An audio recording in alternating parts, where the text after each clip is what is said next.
세계 2차 대전 말기 집무실에 앉아 서명을 하던 히틀러는 말했습니다.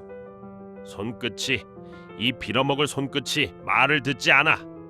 서명지 위에 남은 건 지렁이가 기어간 듯한 비루한 흔적뿐이었습니다.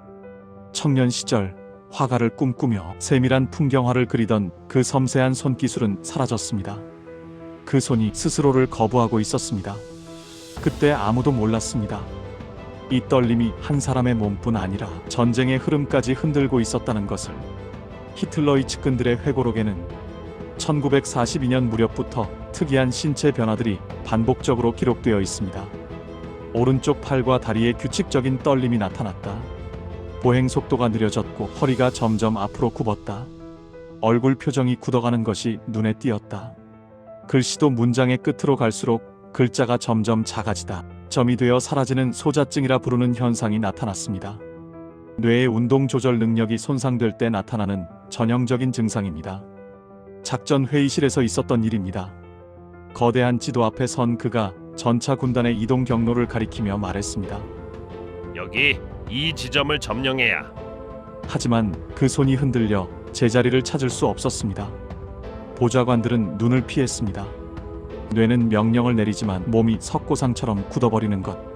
이것을 동작 완만이라 합니다. 광기 어린 사자후로 수만 명을 열광시키던 그 얼굴이 어느 날부터 차가운 대리석처럼 굳어버렸습니다. 측근 괴벨스가 보고를 올렸습니다. 총통님, 승전 소식입니다. 왜 아무런 반응이 없으십니까? 기쁘다. 아주 기뻐. 내 표정이 보이지 않는가? 눈빛은 여전히 번뜩였습니다. 하지만 입꼬리는 단 1mm도 움직이지 않았습니다. 기쁨도 분노도 아무것도 비치지 않는 얼굴. 의학에서는 이것을 가면안면이라 부릅니다. 도파민이 메말라가면서 얼굴 근육을 제어하는 회로가 무너질 때 나타나는 현상입니다. 독일 신경과학자들과 역사의학 연구자들은 이 증상들을 종합적으로 분석하여 히틀러가 파킨슨병을 앓았을 가능성이 높다고 추정하고 있습니다. 확정 진단은 불가능하지만 기록된 증상들의 조합은 현대의학의 기준으로 보았을 때 파킨슨병의 전형적인 패턴과 일치하기 때문입니다. 파킨슨병은 손 떨림과 움직임 둔화, 몸의 경직, 이 세 가지로 시작되는 경우가 많습니다. 일각에서는 이 시기 히틀러의 잇따른 전략적 오판이 파킨슨병의 진행과 무관하지 않을 가능성이 있다고 말합니다. 상황 판단 능력이 흐려지고 몸이 뜻대로 움직이지 않는 상태에서 거듭된 판단, 착오가 독일 패전을 앞당겼다는 것입니다. 물론 추정입니다. 하지만 전쟁의 흐름과 병의 진행이 겹쳐지는 시점은 묘하게 일치합니다. 절대 권력으로 유럽을 뒤흔들던 사람이 정작 자신의 팔 하나를 뜻대로 움직이지 못한 채 허공에서 허우적대고 있었습니다.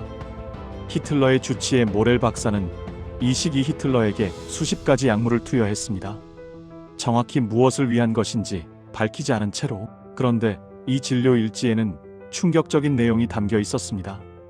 1983년 한 학자가 주치의 모렐의 기록을 분석한 결과 히틀러에게 매일 각성제 성분이 포함된 강한 약물들이 반복적으로 투여된 기록이 있었습니다. 모렐의 주사를 맞고 나면 통증이 씻은 듯이 사라졌고 히틀러는 주사만 맞으면 힘이 불끈 솟는다며 그를 신뢰했습니다. 훈장까지 수여하며 10년 동안 곁에 두었습니다. 하지만 히틀러는 자신이 무엇을 맞고 있는지 알지 못했습니다. 건강해지고 있다고 믿는 동안 그는 이미 중독되어 있었습니다. 같은 학자는 히틀러의 파킨슨병 역시 모렐이 장기간 투여한 암페타민, 스트리크닌 등 신경계에 영향을 미치는 약물과 무관하지 않을 가능성이 있다고 추정했습니다. 당시는 파킨슨병에 대한 효과적인 치료법이 존재하지 않았습니다. 뇌 안에서 도파민이 사라져가고 있다는 사실 자체를 의학계가 제대로 이해하지 못했던 시대였습니다. 하지만 지금은 다릅니다. 파킨슨병은 뇌에서 도파민을 만드는 신경세포가 줄어들면서 발생하는 신경퇴행성 질환입니다. 오늘날 파킨슨병은 완치는 어렵지만 초기에 발견하면 진행을 늦추고 일상을 유지하는 것이 가능한 질환입니다. 대표적인 치료로는 도파민을 보충하는 약물 치료가 있습니다. 이 약은 손 떨림을 줄이고 몸의 움직임을 부드럽게 만드는 데 도움을 줍니다. 또한 재활치료와 운동이 증상 관리에 매우 중요하다고 알려져 있습니다. 팔을 크게 흔들며 걷는 운동은 몸의 경직을 줄이고 균형 감각을 유지하는 데 도움을 줍니다. 어깨와 허리를 자주 펴주는 운동은 굽은 자세를 예방하는 데 도움이 됩니다. 또 음악에 맞춰 걷거나 박자를 맞춰 움직이는 운동은 뇌의 움직임 조절 기능을 자극합니다. 히틀러는 막강한 권력을 가진 지도자였지만 몸의 변화만큼은 피할 수 없었습니다. 지금 이 증상 낯설지 않으십니까? 손이 가만히 있을 때 떨린다. 움직임이 둔해졌다. 표정이 줄어들고 보폭이 짧아진다. 이것들은 노화가 아닐 수 있습니다. 특히 중장년층이라면 이런 증상 하나라도 나타날 때 몸이 보내는 경고일 수 있다는 점을 기억해야 합니다. 그리고 한 가지 더. 히틀러의 이야기에서 놓쳐선 안 될 부분이 있습니다.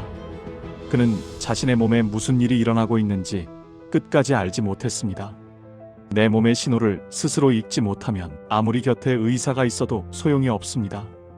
이런 신호가 6개월 이상 반복된다면 신경과 진료를 받아보시는 것이 필요합니다.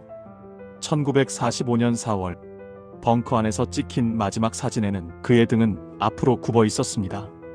악수를 받는 손은 상대방의 손에 매달리듯 잡혔습니다. 매일 아침 모래의 주사를 맞으며 그는 오늘도 건강하다고 믿었을 것입니다. 하지만 그 마지막 시간, 벙커의 어둠 속에서 그는 손을 누르고 계단을 붙잡고 목소리를 쥐어짜던 그저 한 사람의 환자였습니다. 위대함도 권력도 병 앞에서는 예외가 없었습니다. 바로 그렇기 때문에 내 몸이 보내는 작은 신호들을 우리는 결코 외면해서는 안 됩니다.